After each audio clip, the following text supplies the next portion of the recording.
নাউজুবিল্লাহ শব্দের অর্থ কি? আমি আল্লাহর কাছে আশ্রয় চাই। আস্তাগফিরুল্লাহ শব্দের অর্থ কি? আমি আল্লাহর কাছে ক্ষমা চাই। আল্লাহু আকবর শব্দের অর্থ কি? আল্লাহ মহান বা আল্লাহ সর্বশ্রেষ্ঠ। মাশা আল্লাহ শব্দের অর্থ কি? আল্লাহ যেমনটি চেয়েছেন। জাযাকাল্লাহ শব্দের অর্থ কি? আল্লাহ তাআলা আপনাকে উত্তম প্রতিদান দিন। আসসালামু আলাইকুম এর অর্থ কি? আপনার মৃত্যু হোক। সালাম আলাইকুমের অর্থ কি? উটের নাড়ি ভুঁড়ি আপনার জন্য। সালাম আলাইকুম এর অর্থ কি? আপনার ওপর গজব পড়ুক। আসসালামু আলাইকুম এর অর্থ কি?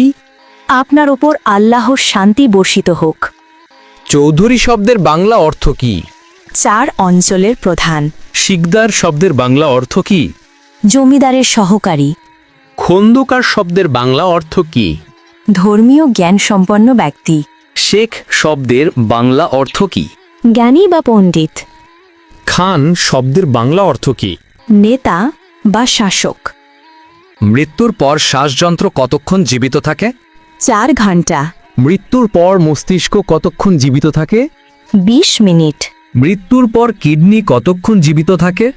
26 ঘন্টা। মৃত্যুর পর চুল কতক্ষণ জীবিত থাকে? 6 ঘন্টা। হজরত মুহাম্মদ সাল্লাল্লাহু আলাইহি ওয়াসাল্লাম এর কতজন সন্তান ছিল? 7 জন। জাকারিয়া আলাইহিসসালামের কতজন সন্তান ছিল? 4 জন। দাউদ আলাইহিসসালামের কতজন সন্তান ছিল? 4 জন। সুলাইমান আলাইহিসসালাম এর কতজন সন্তান ছিল? 4 জন।